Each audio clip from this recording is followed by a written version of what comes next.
5, 4, 3, 2, 1. We have liftoff. Welcome to Planet Normal, the Telegraph podcast with Alison Pearson. Hello. And me, Liam Halligan. Co-pilot Pearson and I are on our summer break. But to help keep you sane, dear Planet Normal citizens, we're bringing you some of our favourite interviews from this year's archive, the discussions we've had on this, our rocket of right thinking, our flying refuge of reasoned views. Now, following the emergence of more harrowing details of rape gangs operating in the UK, Alison spoke to a warrior of free speech back in January, one of her heroines, Ayaan Hirsi Ali. A former Dutch MP, Ayaan's put herself in danger many times. After working on a film called Submission, highlighting the predicament of women living under extremist Islam, Ayaan's friend and collaborator on the film, director Theo van Gogh, was tragically assassinated on a street in Amsterdam. Ayaan was born into a strict Islamic society in Somalia, and here's her conversation with Alison, back at the start of the year. Ayaan, it's a huge pleasure to welcome you to Planet Normal. Back in 2007, I read Infidel, your remarkable, harrowing coming-of-age story about growing up in a strict Muslim family in Somalia. Among other things, you suffered female genital mutilation at the age of 5. You say, my Quran teacher fractured my skull.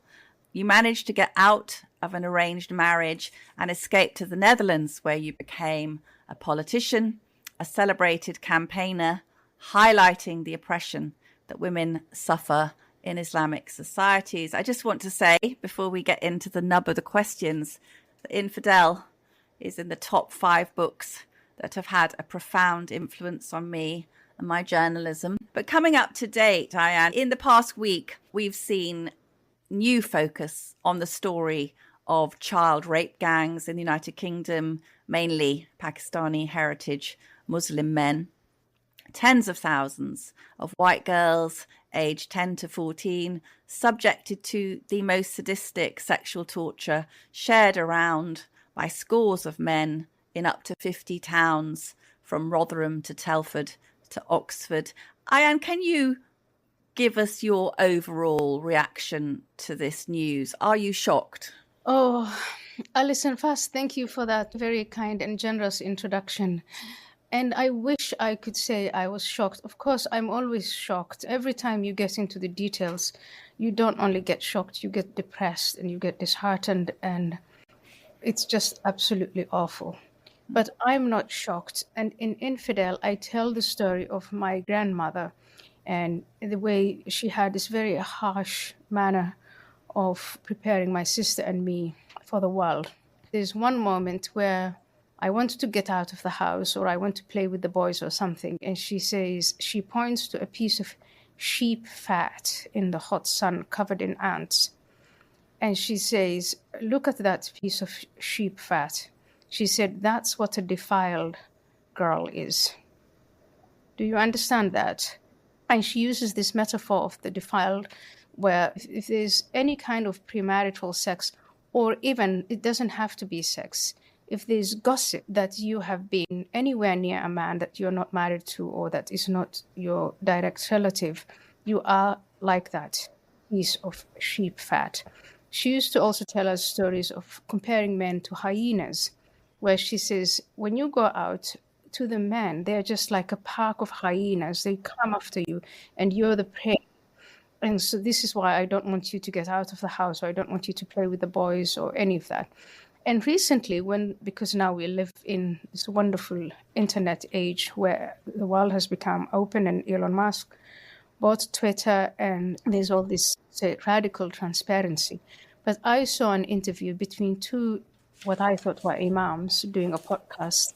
And one of them is Somali. I think the other one is from the Middle East.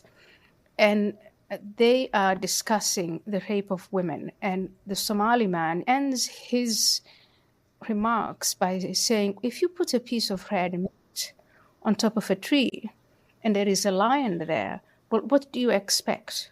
Women are objectified when they wear, less clothes.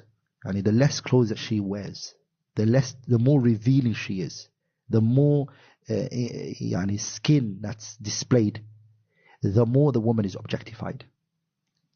And she's seen less intelligent, and she's also belittled and degraded. I believe that the reason why women get raped is because of the clothing they're wearing. You take a piece of meat and you place it on top of a tree. Lions see it. They're not going to let it go. They're going to eat that piece of meat. I think that sums up the whole story. It's not just white girls. It's all girls. This is the way the relationship between men and women is conceived of in parts of the world.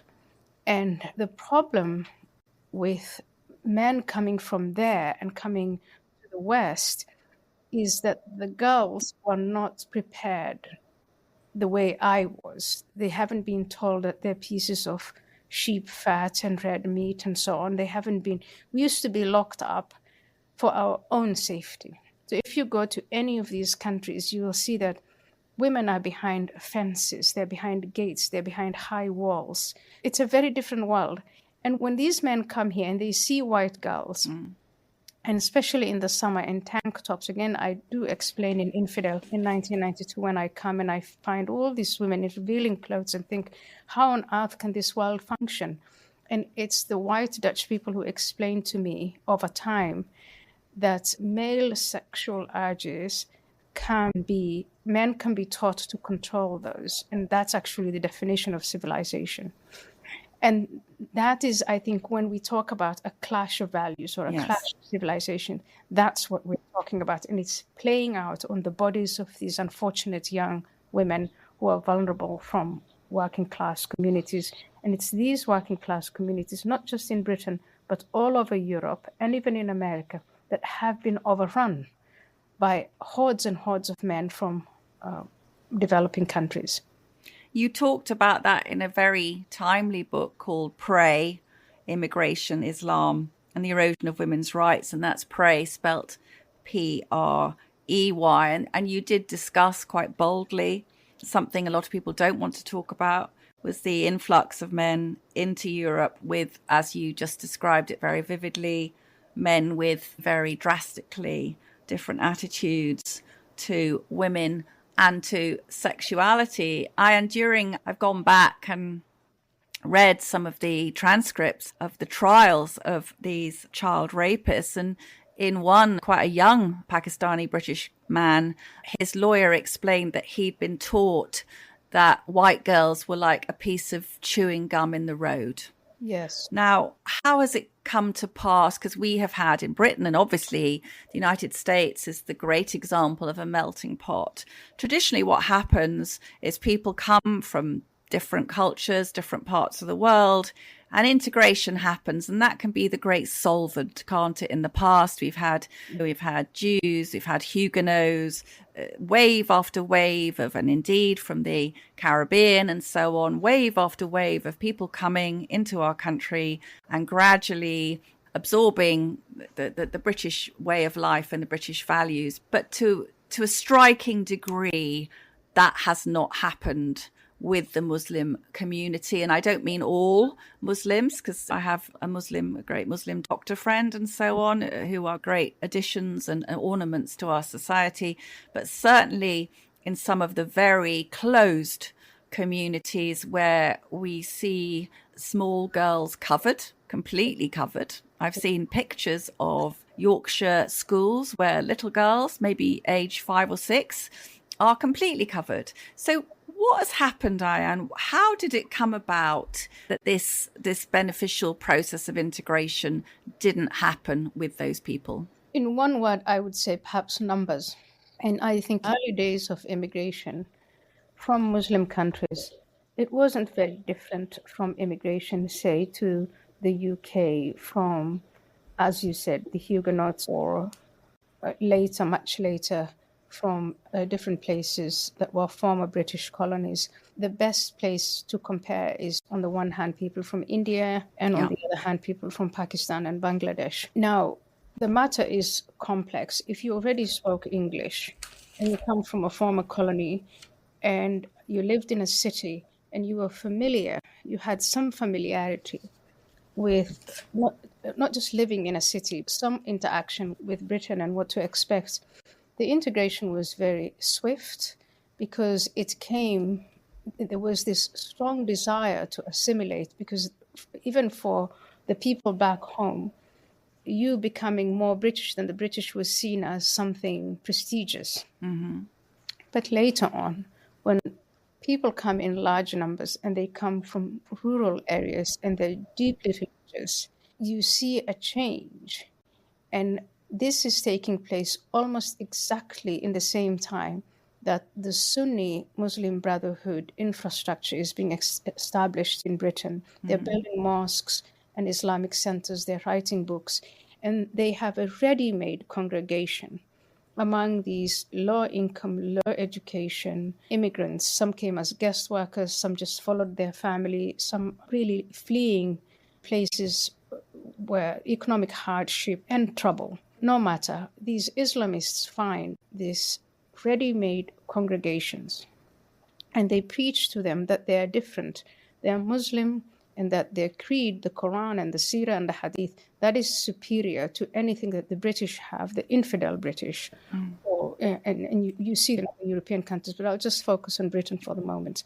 So you see, it's very interesting to see the first cohort of immigrants who came are much more assimilated than later generations, than the children and the grandchildren. So the people who were born here are the ones who are least assimilated, because they are the ones who are most exposed to the radicalization that is happening within these mosques and within these Islamic centers. And over time, they started to apply for licenses for Muslim schools and so on. And then the radical left in Britain, as in other countries, came of age and adopted more institutions of power.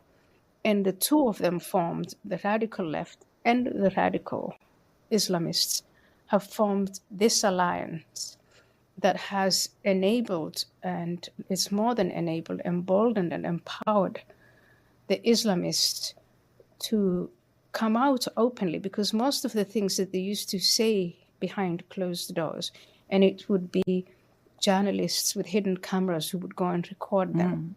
Now they're doing it in the open and they're posting it on social media. And so I think what you're facing is no longer the traditional.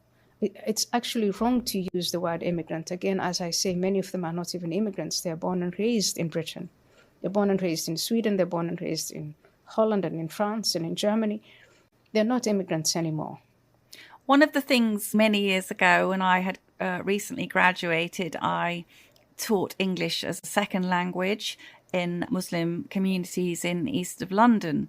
And something that occurred to me then is, A, the women and children I was in a room with, a tiny room with, maybe like 6 little children on the bed and the mum sitting at the kitchen table. A, if the women come from very rural areas, they're not literate in their own language. It's extremely difficult to teach English to people who don't have an elementary grasp of their own language. But the other thing I would say is that I came across lots of evidence of men not wanting the women to learn English or indeed to participate in the society. We have very low workforce participation among Muslim women. And it strikes me, Ayaan, that one of the great agents and drivers of integration is mothers wanting their children to fit in and do well. But that has been prevented by a patriarchal, dominant, patriarchal, clannish society. Is that a fair comment? I think it's a fair comment. And again, it's also layered. So when I look at Muslim women who live in the West, I see 3 categories. I see one category that I would describe as heretics. Again, they're quite strong. They speak English. They know the freedoms of the West, and they know the constraints of Islam, and they fight quite boldly. And these women do the fighting, not within their communities, but outside of their communities. because they've been ostracized. I think they had more influence probably in the 60s and the 70s. But now, none of those women, I'm an ex-Muslim, there is no way I can go into these communities and start talking to them about why something else is better than what the lifestyle that they have or the way of life that they have now. The second group, unfortunately, are part of the system. They do speak English and other European languages, and they have been to these mosques and Islamic schools. They are, if you will, the enforcers. Very often, if you go to these television shows, whenever an event occurs, almost always a negative event. Now, it's the grooming gangs in Britain that are causing so many headlines, but very often it's terrorist attacks and things like that. Yeah. And you find women with tight headscarves, speaking perfect English, coming on and apologizing for what's going on, accusing people of Islamophobia and so on. Yeah. So they are the apologetics. And then it is number three, it is the group that you describe. It's the totally downtrodden who lead lives. They're not allowed out of the house. If they go to school, it's very limited. They're married off to men they don't want. One or two will rebel, and they're subjected to this incredible series of punishments, beatings. I think you very recently you had the story of Sarah Sharif. Yes. And The little girl, 10 years old. 10 years old, who was literally beaten to death by her own father. And now there are many girls who are not beaten to death, but who undergo similar beatings systematically. And then, of course, there are the other girls who are watching the beatings, who are watching the punishments, and who think, I don't want this to happen to me. So those are the three categories of women. And I spent the first few years of my public life, and still do, trying to bring to the attention of the Westerners the honor violence, the female genital mutilation, the forced marriages, girls who are kidnapped from Western countries and taken to the country of origin. And so that is their fate. And and here we get to these rape gangs and grooming gangs, and the attitude of the Muslim men who participate and who perpetrate these horrendous acts. It's that attitude they have towards their own women. And they are puzzled, they're baffled that white men don't lock up their women.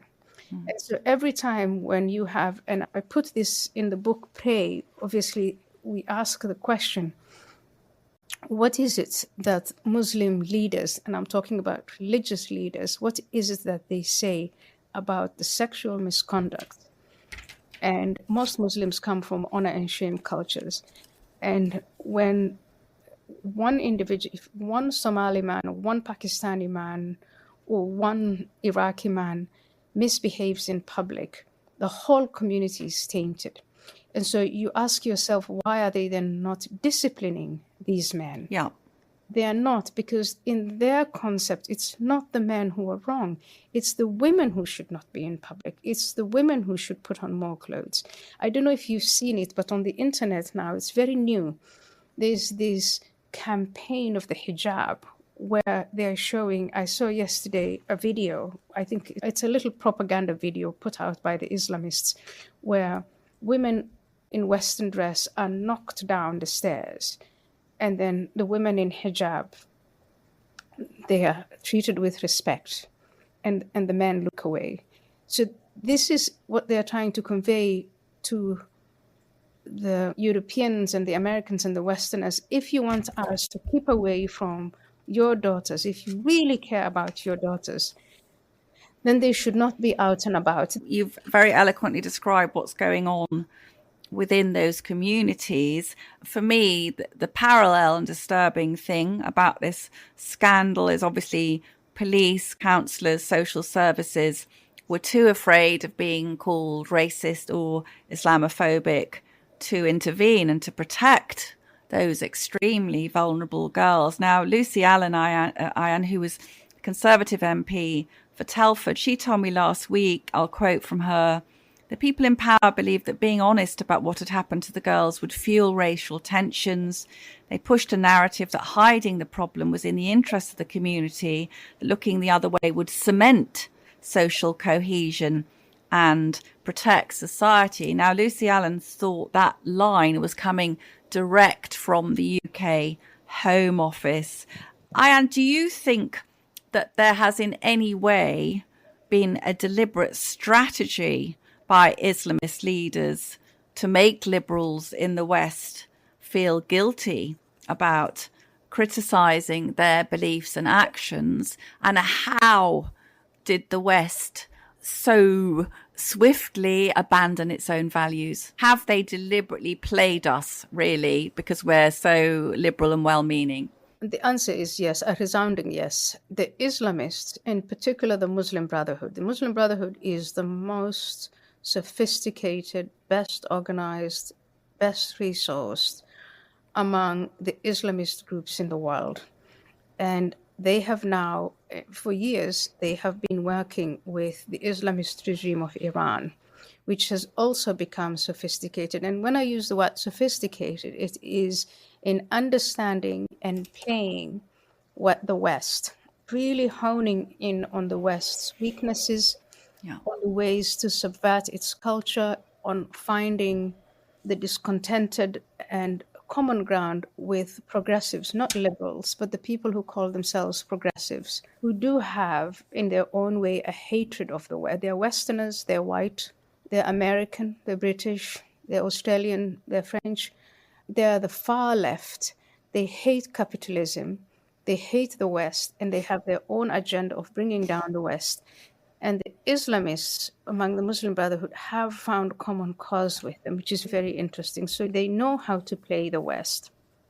And this incredible relationship between the two groups, the Islamists and the far left progressives, it has resulted, I think, in the conditions that we see now, where the rest of us are reacting to the premises that they put forward. I think you are almost my age. Mm-hmm. If you look at this, maybe let's go back and look at the history of censorship in the West. And when I came 30 years ago, most of the censorship was really soft censorship. It was to downplay by reassuring the public, by talking down the seriousness of these issues. And then there was this whole political correctness, which I came to understand as a conspiracy of self-censorship. Mm. But I think that broke up when Salman Rushdie was issued a fatwa, and of that debate, the relationship between Islam and the West, the ground zero for that debate was Britain. And it was under Margaret Thatcher, and she had, the government she led stood up for Western norms and values and protected Salman Rushdie, whatever you may think of her.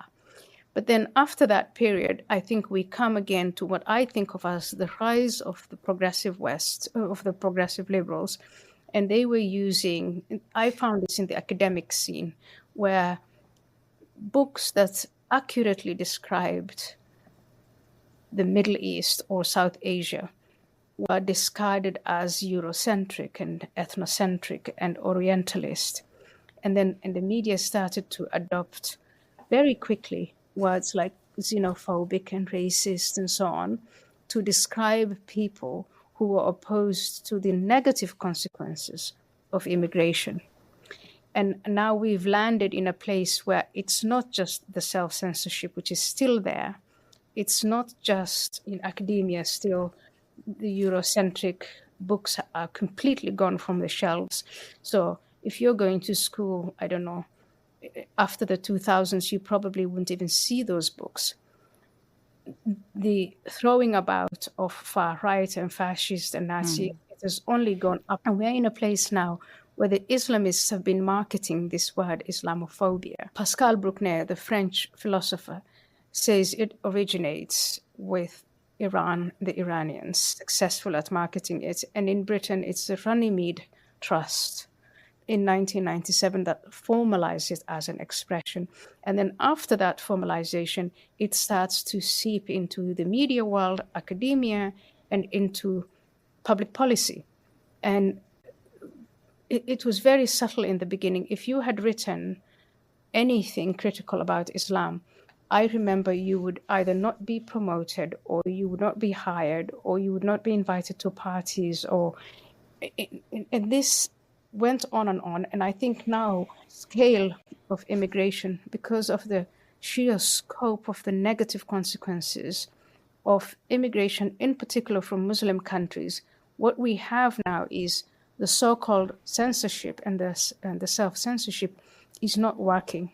So now we are moving on to hardcore censorship from the government. What happened to you and the introduction of hate crimes and non-crime hate this and all of this Soviet language? This is where, if you ask me, what's the result of this alliance between the Islamists and the far left progressives? It's this reality of using the government to use hard censorship, the sort of thing you would see in the Middle East or in Africa or in the former Soviet Union, for saying the wrong things. But it's totally, what a strange marriage it is of ideologies, because on the left, which is obsessed with misogyny, right? God forbid you're some man in an office in the UK who says somebody looks nice in a blouse. That's a hanging offence now. But they make an alliance with a group which clamps down on women in a way that you and I can only see as obscenely misogynistic. In my own experience, I have many times written against the burqa. I don't want to see that in our country. You hear Muslim women saying it's a choice. What a choice to literally obliterate yourself as a human being. And when you write against the burqa as a woman defending young women, I want Muslim girls in my country to be British, Ayaan. I want them to have the full range of freedoms and human experience that they're entitled to as British girls. But when you write that, you appear on an Islamophobia list. So it's actually very chilling, isn't it, that criticism of multiculturalism, and let's say that there have been lots of interesting things and benefits and so on, but point to these very drastic downsides. And people like me, I'm sure there are people like me who'd like to speak out, but they're intimidated. And then we actually see, as far as I'm concerned, some of the bravest people on planet Earth at the moment are Iranian girls and women. Yes. So they risking not only arrest but execution for casting off the veil. Many amazing videos online of these young women, one young woman this week being persecuted by the Iranian Revolutionary Guard, and then all the girls around her, and they took off their veils as well. It was just such a stirring spectacle. But what is the West doing to itself by facilitating beliefs which are completely inimical and indeed hostile to the freedom of women? Well, the West is divided, and the West is divided into, I would say, a silent majority that is not so silent anymore, judging by our American election. Yeah. Not so silent anymore, who are committed to Western civilization and nationhood and citizenship and national heritage and identity. And part of all of that is, of course, the position of women. Women as dignified human beings, equal before the law with men, and all the freedoms and things that you said you wanted for British Muslim women. On the other side, people who, I don't know, they go by many names, but it's quite the opposite. They promote what they call multiculturalism, which is a theology in its own right now. And it's about undermining the nation state. It is believing in a utopia that there's going to be a one government. In any case, everything that you think of as the history of the West, these far left progressives, they find it all wrong. They only emphasize whatever it is that the West did that was negative. Slave trade, colonialism. This is the picture they create of the West. And in this division, I think for some time, the radical left had the upper hand. And I think in Europe, they still do have the upper hand. You asked me the question, how is it possible that the Islamists and these radical left groups the Elon calls them, says they have a woke mind Yes, virus. mind virus, yes. Mind virus. I really agree with the mind virus description. The Islamists are very sophisticated. I follow them and I read their internal debates and discussions of who do we work with and how long. Some of them say we have to work within democracies. We have to work with unbelievers. We have to take our time. We have to participate. They have a very long game. Some of their key strategics is the birth rate. It's a change of demography. Over time, in their vision, all of Europe is going to fall to Islam, not through the sword, not through military means, but simply by outnumbering. And unfortunately, the people with the mind virus think that if the West were to fall, they would celebrate. They don't have a clear idea of where they really want things to go. But for some reason, they think that the Islamists will continue to be an ally.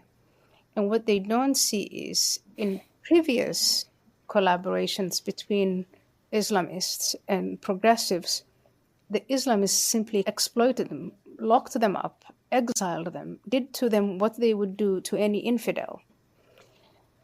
But for the moment, in Europe and in America, the far left progressives think that the Islamists are their best friends. Unfortunately for the rest of us, it is these far left agendas such as multiculturalism and diversity, equity, and inclusion.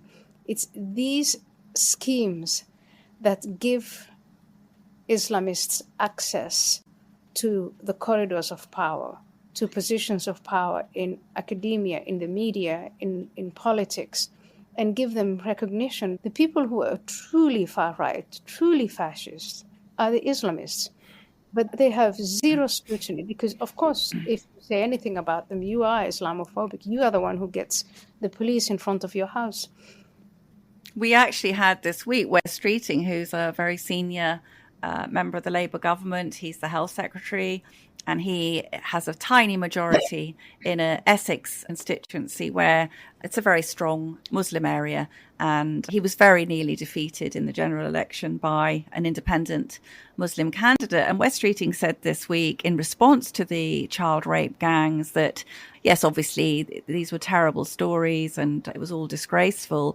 But there were members of his British Pakistani community who, by saying these things, we might be risking something like the massacre in New Zealand, the dreadful massacre in New Zealand, where a guy ran amok at a mosque, tragically killing hundreds of people. And I thought, here we go again. So we're just about now getting permission to talk about tens of thousands, possibly 250,000 white girls raped and tortured. We're just about allowed to mention that, probably the biggest scandal really in British history. And then politicians on the left will say, oh, well, this could have an effect on the Muslims. And the same thing happened after the killing.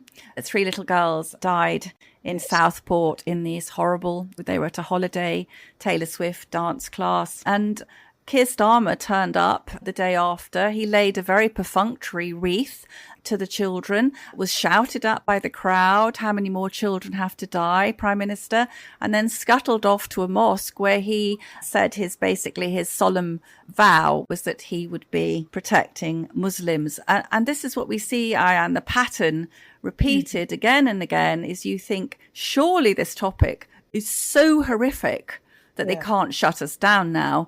But there's nothing that there's no topic so bad that they don't think we can be told to shut up, is there? Yeah. I think that politician is obscene in his words, really horrendous. And people who might have wanted to carry on demanding an inquiry for these girls will now check what they're saying and think, oh, but God forbid, I don't want anything like that to happen. It's effective. What people forget is what happened in New Zealand. It met with universal condemnation, not just in New Zealand, but all across the West. All our governments were horrified and condemned it. And I would say 99.99% of all the populations, anybody in the West who saw this, they condemned it. People marched against it. People collected money for the victims' loved ones. So it just does beg the question, how many terrorist attacks have we seen unfold in the West and outside the West? Where are the Islamists marching against those sorts of things? Even today, where are the Islamists or the Pakistanis or Bangladeshis and others who are coming out and marching against what this topic is, the sort of impact it has on their communities? So I think it is, again, the silent majority that is not so silent anymore, to emancipate itself cognitively, intellectually, emotionally, and spiritually from these blackmails, to stand up to those who vilify them as racists. They are not racist. It is not racist to stand up for those young girls and to put an end to these organized rape gangs that are active to this day, not just in Britain. I repeat to you, that was what the book Prey was about. It's in Germany, in Austria, in Sweden, in Holland, everywhere where large numbers of Muslim men have come to reside. They are committing the same crimes. In your country, in Britain, it is the Pakistanis and so on. But in other places, in Sweden, it's majority of Somali men. In Austria, it was men from Afghanistan. I hope, let me say, that we're not blackmailed by this. And an inquiry, if it were to occur, we know what happened to the girls. What it really would uncover would be these now opaque relationships between these politicians and the Islamists who harvest the votes for them from the Muslim communities. I thought the Labour Party in Britain was supposed to be there for the working classes. Why have they abandoned the working classes? Why are Jewish communities in Britain and in other European countries so frightened that they are now voting for parties like Marie Le Pen's party or the AfD? Why is that okay? Why is it happening? This is what an inquiry would reveal. There has been talk, very controversial talk, of deporting the dual nationality convicted Pakistani rapists. That is the policy of Reform UK. Ayaan, do you think that deportation might be one way of dealing with this obviously immensely thorny issue? And how optimistic are you in general that in the future Islam can reach accommodation with the West? So on the first question, I think deportation and ensuring that they don't come back, those who are deported, that is the most effective deterrent against these horrible crimes and other crimes, by the way. Number one. Number two, even better and more effective, is to dismantle the Islamist networks, in particular those run by the Muslim Brotherhood. And on your question about, am I optimistic, can we reach accommodation with Islam? I'm very optimistic. I'm optimistic because I am seeing, as you are describing, the women in Iran. The women in Iran are able to protest the way they are protesting because they have cover from their men. And so when you have a society-wide change like that happening in Iran, which is a major country for Islam, it just fills me with hope. But also Saudi Arabia. The Saudi government have decided to ban the Muslim Brotherhood in their country.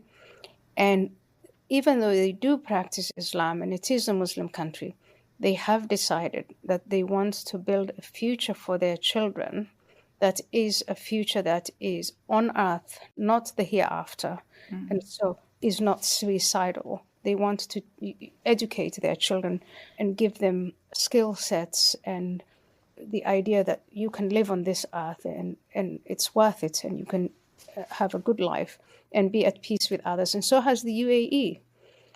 Yes, I was just going to say to you, extraordinary development in the last few days where the UAE is banning terrorist-linked people in the UK to the Muslim Brotherhood. This is the UAE, a Muslim country, giving Britain a humiliating lesson in how to act assertively with people who seek to undermine our way of life. Is that right? It's right, and it's completely justified. And I think what the Emiratis, United Arab Emirates, the Emiratis, are telling Westerners is put your citizens first. Because in their country, that's exactly what they do. And that is what everyone expects.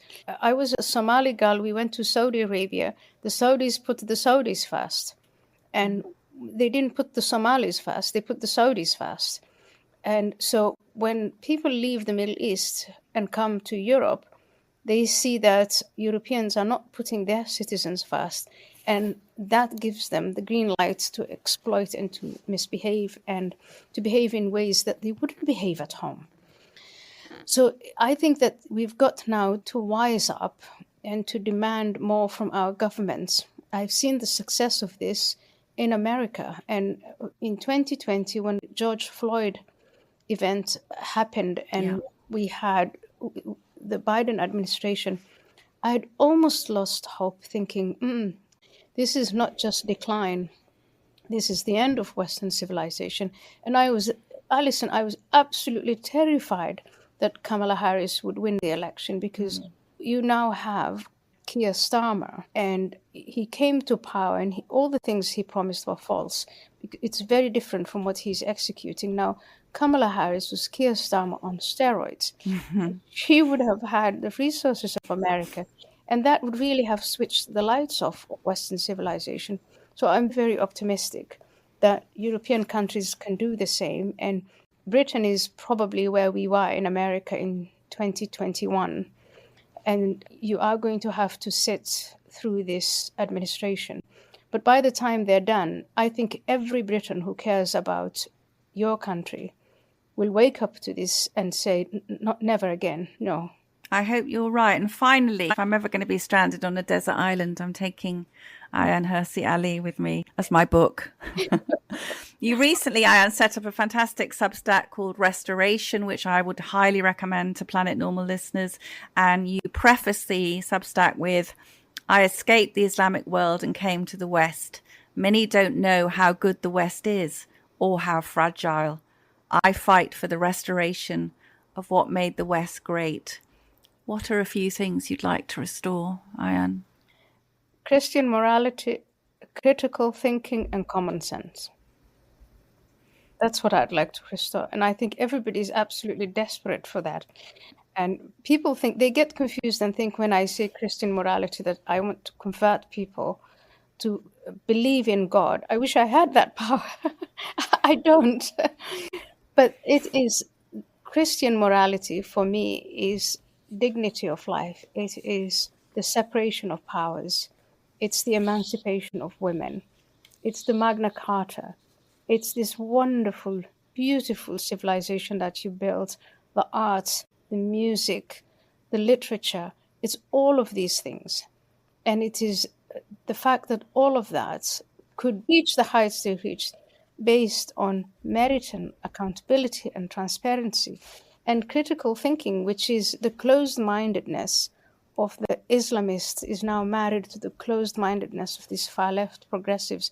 And it's resulted in the subversion of all that is good about the West. And so what I'd like to restore is to go to these institutions and put them back to the institution of the churches and education and the universities and media and academia and politics. Let's bring them back to what they were, restore them to their original objectives. The late, great Christopher Hitchens, I read his review of Infidel last night, and he described you as one of the most courageous people imaginable. I agree. I wholeheartedly agree. Ayaan Hirsi Ali, God bless you.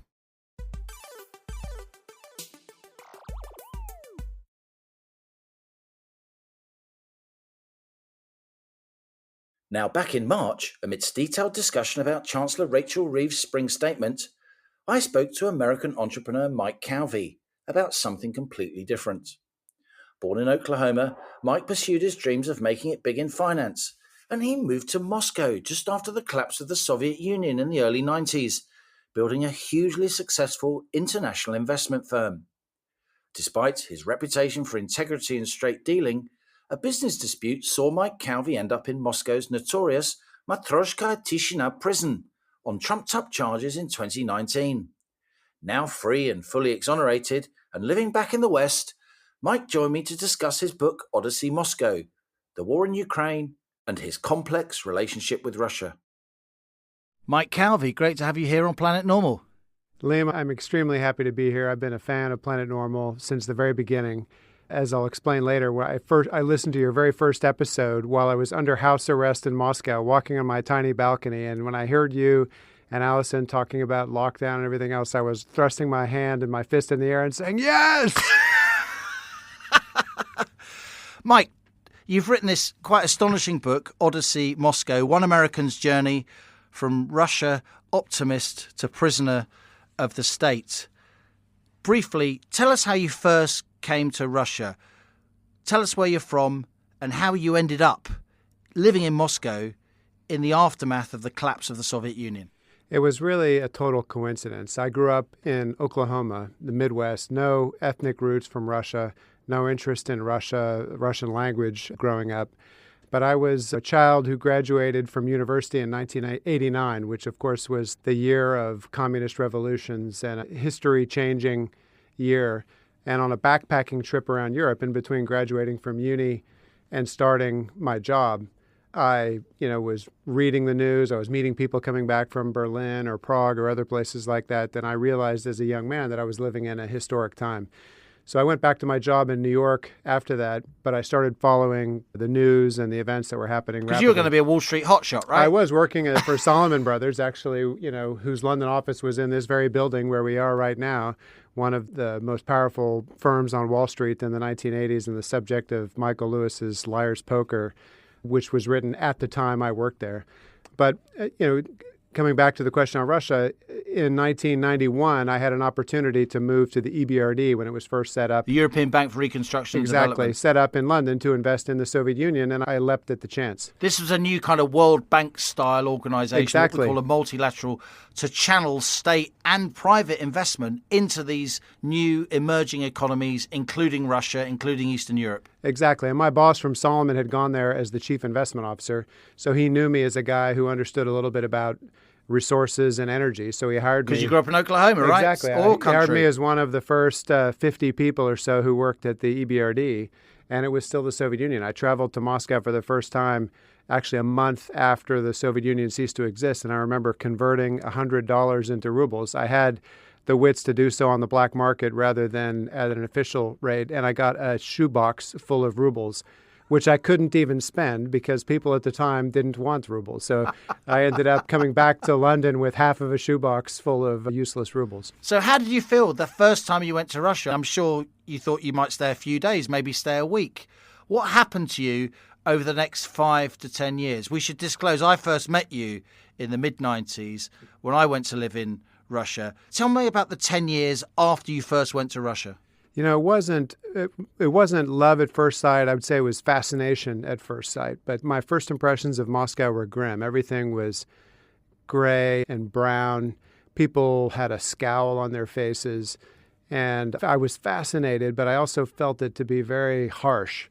But as I got to know the country better and started to meet Russians, I had some colleagues, Russian colleagues at EBRD, I really understood that when you scratch through the surface, Russians can be some of the most sentimental, loyal friends that anyone could have, and, that very genuine. So the opposite of superficiality. So I came to fall in love with Russia, with the culture, the people, but it took a while. But the 90s in Russia, they were the Wild East, right? What was it like for a young man? I moved living there, in Moscow. Yeah, I started traveling there when I was 24, and I moved there full time at the age of 27. I remember meeting an American former ambassador named Bob Strauss, who was a Texan, very classic old school guy, who said, if I was a young man and had $10,000, I'd move to Moscow and bet it all. But then he said, if I was an old man with $10 million, I'd still only bet $10,000 on Russia. An Oklahoman doing an impression of a Texan here on Planet Normal. Who says we're a parochial British podcast? There you have it. Don't ask me to do any other kind of accent. So, in all seriousness, it's obviously sort of socio-economically fascinating. It was geopolitically fascinating. You grew up at the height of the Cold War, as it were, but it was also very interesting from a commercial point of view. Yeah, it was a horribly unfair and tragic time for old people in Russia, but it was a spectacularly fun and exciting opportunity for people who were young. So there are a lot of people my age, Russians, who started businesses in that time, trading, building consumer goods or brands. The country needed everything. And the Western world was seriously interested, exactly. Not just in Russia's resources, but its yes, people, its markets. Of course, through the Yeltsin era, of course, there was enormous encouragement from the West to support Russia, to move there, to look at investments. And that continued through the first 5 or 10 years of the Putin regime as well. So tell us about the kind of business that you built. And I know you're quite a modest man. You did pretty well. Well, we started off investing in consumer brands and goods that Russians needed. So you raised money from Western institutional investors? We raised money from Western institutional investors for what's called a private equity fund. Companies. And we invested it in money into private Russian businesses to help them to build factories or to expand working capital or marketing. And we originally were doing that across traditional industries ranging from beer and chocolate to mineral water and forests. But eventually and pretty quickly, we shifted towards investing in technology and software. And we were the first investors in companies like Yandex. Which is Russia's Google. Which many tech specialists think remains technologically superior to Google. It's a spectacular group of brilliant minds who came together to build that business. Arkady Volish, Ilya Sigalovich, and many others created a absolutely world-class and spectacular business that beat Google at its own game without any benefit of regulation. But we also had other investments in companies. It's worth saying that one of the guys who set up Google was actually ethnically Russian as well. That's true, Sergey Brin. Yes, that's true. I think that we believed in Russian talent. It's not just about brains. It's about the type of education they have, which makes them great problem solvers, but also the resilience and the competitive spirit. It was very fertile ground for entrepreneurship. Not easy, because every 7 or 8 years there was a catastrophic economic crisis when the currency collapsed and the stock market collapsed. But if you could stomach those and you didn't have too much debt, you could double down in the downturns, which we did, and it paid off enormously for our investors. So your investors, I should add, were seriously bespoke Western investors. They were pension funds, they were insurance companies, they were university endowments, very heavily regulated, very cautious investors. Yep. Huge regulatory compliance you had to go through. But once they were in the market, a lot of them got a taste for it, not least because during that period, Russia was always either the best performing market in the world or the worst performing market in the world. Exactly. You just had to pick the right year. Yeah, that's right. But I think there were more good years than bad ones. But there was a lot of competition that financed themselves with borrowing or debt. And so when the markets turned down, they often went out of business, and that created a further great opportunity for us. But ultimately, our success was because of Russian technology brains. It had nothing to do with the government. It was companies who were building products and services, mostly internet related, that helped to transform customers' lives. And it's worth saying that you built funds that invested not just in Russia, but across the former Soviet Union. That's right. In Central Asia. Yes. Kazakhstan has been our most profitable country, in fact, yes. Big returns for your institutional investors. Absolutely. Then what happened?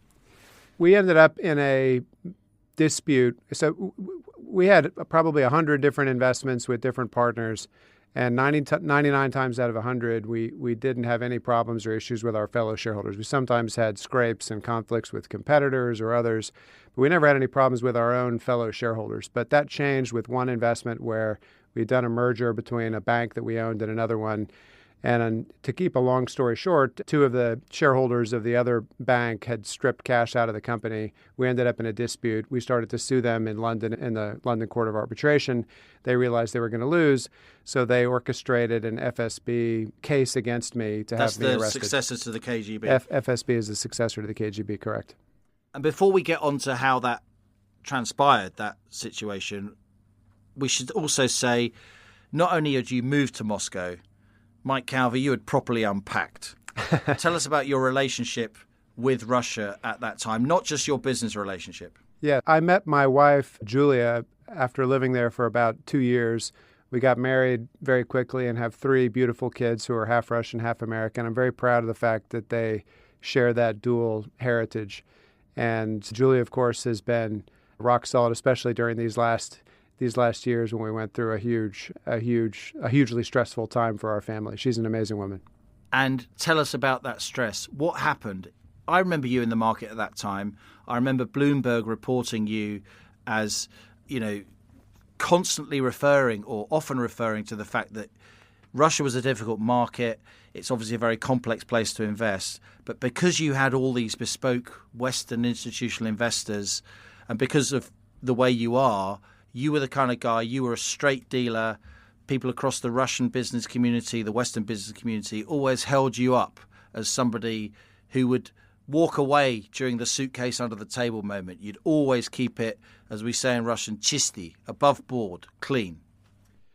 Yeah, I think that when my arrest happened, there was an explosion of support for me across Russian civil society and within the business community, but also even within the government economic blocs, mainly because they knew me as, first of all, someone who was honest. If I had a single partner, a disgruntled former partner or something like that, it wouldn't have happened. So reputation was what saved me.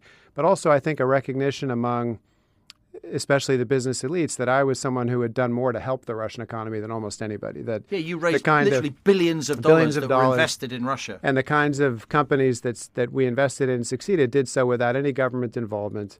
It was the perfect riposte to anyone's criticism that Russia was just a natural resource economy. And I believed it. Obviously, I wasn't naive.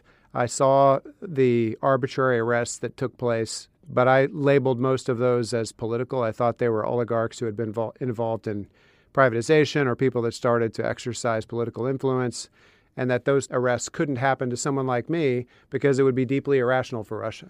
But if there was an Olympic sport for self-damaging behavior, the Russians would be the world champions. And my arrest was definitely an example of self-damaging behavior by Russia. Because the word went around the international community, investment community, crikey, if Mike Calvey's getting into trouble in Russia, then it could happen everything to he knows about Russia, probably knows more about the Russian commercial scene than any Westerner on earth living there, Russian family. Massively connected. Well, and it wasn't a sudden conflict. It had been brewing and simmering for almost 2 years.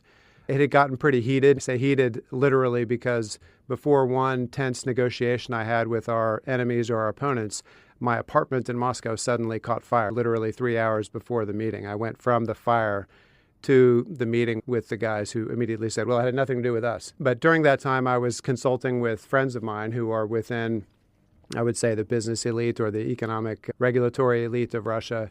And they all encouraged me to stand my guns. And also they gave me bad advice in hindsight, telling me that it's not possible that the Russian security services would arrest someone like you who's done so much for the economy without a proper investigation, without a proper process. And that proved to be very bad advice.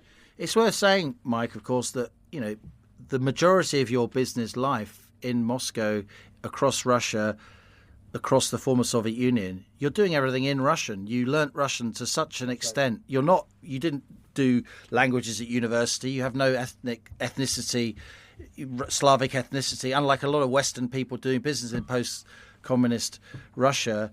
So you're dealing with all these linguistic and cultural difficulties, which you embraced. You love those differences. Well, even an American can learn a language in 30 years. But but I think there was a cohort of business people, entrepreneurs, mostly Russians, that were my exact same age, that we all grew up together. Many of them became among the wealthiest and most successful entrepreneurs and tech giants in Russia. And many of them became my friends. So yes, I was speaking Russian, adopted a Russian sense of humor, which is not international, as you know, but it's very unique and it's wonderful in its own way. So yes, I did feel very much at home there. So the book Odyssey Moscow, it's part about, your backstory growing up in Oklahoma. It's part about how you went to Russia, how you built the business. But it starts, at least the book starts, with a knock on your door. And a chunk of the book is a prison diary. That's right. Tell us about the knock on the door and what happened. Well, it wasn't a knock on the door. It was pounding on the door by several giant fists that I could hear. And I heard it, got out of my bed, wearing nothing but my shorts. And we're in downtown Moscow. In downtown Moscow. Hearing the door shaking, I realized there must have been 10 or 15 men on the other side. And before I could figure out what to do, the door burst open. They burst the door open, and several men with guns charged into my apartment, shouting at me to put my hands in the air. So of course it was an enormously stressful experience. That began an ordeal which, led to interrogations and a 2-month stint in a notorious Russian prison before I was released and then put under house arrest for another 2 years. I must say, your prison diary, the scenes from the prison, you shared a small cell with 7 burly Russian men. You became a kind of band of brothers. Tell us a bit about your cellmates to whom you dedicate this book. That's right. I dedicate the book to the men of cell 604. I was expecting the very worst. After 4 or 5 days of interrogations by FSB and investigative committee interrogators, where they told me, you really need to admit your guilt and then we can negotiate a deal, I realized that they were going to be trying to put me under pressure in prison to confess to something that never happened. So when they told me I was going to be moving to a permanent cell there, I imagined being put into a cell with a bunch of hardened Chechen warlords or something, and was really expecting the worst. So they moved me there. They told me they're moving me there at 10:30 at night, which is just before lights are about to go out. So I figured it was on purpose. They take me up these stairs with the scariest siren sound you've ever heard. I call it in my book the Psycho siren because it reminded me of the scene from Alfred Hitchcock's Psycho, the shower scene with the screeching knife attack. So it was spine chilling. Well, I get to the cell door. The guards knock 3 times and open, and I see 7 men standing in, including a couple of huge guys. But as soon as they see me, their face lit up in a big smile, and they said, "Michael!" So the guards shoved me in, the door closes, and the guys all came to shake my hand and started to... They read about your case in the They'd papers, been right? watching. There was a TV in the cell, so they'd been watching about my case. They knew more about my case at that point than I did because I'd been in total isolation. And to them, I was a celebrity. So they just started to give me things like a clean towel or a clean T-shirt. And we sat at this table. The lights switched off, so it was very dim, but we still had time to pour a cup of tea for each of us in these little plastic or rubber cups. And one of them looked at me in the eye and said, "Novosелье," which is the Russian word for like housewarming that you give or welcome. And then they each started to introduce themselves by name. And the very last guy said, "Don't worry, the scariest moment has passed. In this room, all of us are decent people. Everything is going to be okay." And after what I was expecting, going into that cell, expecting violence, expecting intimidation, to have that kind of a welcome was truly inspiring. Tell us a little bit more about life in the cell. Reading the book, you all turned into sort of little housewives. Well, no, I wouldn't say that, but there was definitely Cleaning rosters. I would say more like a band of brothers. It was like there was a camaraderie, there was a sense of humor, there were rude jokes and exchanges of. Did they look after you? Yeah, they gave me advice. They were under much, much worse circumstances than me with almost no chance of freedom. I had the support of the President of the United States, the entire business elite of Russia, several even ministers within the Russian government. Yeah. Who were speaking out publicly. And a giant fund with the enormous resource for battalions of lawyers and PR agents and everything. My cellmates had none of that. And yet they still were offering me advice. They were offering me support. I'll never forget one of my cellmates, a guy named Andre, who had been there for 3 years in Matrosskaya Tishina, not yet even tried or convicted of anything. So truly guilty until proven innocent. He was heading off to his final trial hearing date, knowing he was going to get a sentence of 15 years. And yet that morning, just before he left, he asked me if there was anything he could give me help on, any advice about my case, because I was having a minor procedural hearing the same day. So it was really inspiring. I would say what I hope people will take away from the book is condemnation for that unjust system, but also a sympathy for average Russians, because, of course, the biggest victims of that system are Russians themselves. Well, Planet Normal listeners can read a lot more about you online and your case. The book is coming out literally as we release this episode of Planet Normal. Just in the final couple of minutes, Mike, how do you feel about Russia now? Well, I'm pessimistic about Russia itself. I'm still optimistic about Russian people. I do agree with the Trump administration's urgency in trying to bring about an end to the Russia-Ukraine war. People who support Ukraine and its independence should be among the ones with the most urgency about that, because time is not on Ukraine's side. Obviously, the devil is in the details and how to end the war permanently between those two countries so that there's not a resumption of war 2 or 3 years down the road. That's going to require complex negotiation, which I hope all the sides and parties are up to. But certainly at least what they're trying to do, I think, is something that's overdue and I strongly support.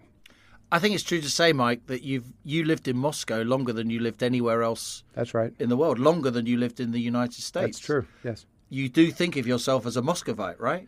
Well, I'm an American Muscovite. I'm still very proud to be American and proud of my motherland in Oklahoma and my roots there. So I cherish that. But Russia's got a dear spot in my heart. Obviously, after all this, it's a love-hate relationship. I hate the system. I hate the FSB. I hate the ruling caste of security people who rule the country and probably will for at least another decade, if not more. But I love Russian people, the sense of humor, the loyalty that they show to their friends and the sentimentality that they have. So there's a lot of things that are deeply still fond in my heart. And of course, you love your Russian family and your wife is sitting next to you in tears. She is. Well, she didn't come here for me. She came here for Liam Halligan, who's she views as a rock star, one of her favorite people. So it's hard for me to compete with you, Liam. Mike Calvey, thanks for appearing on Planet Normal. Thanks so much for joining us for this latest edition of Planet Normal.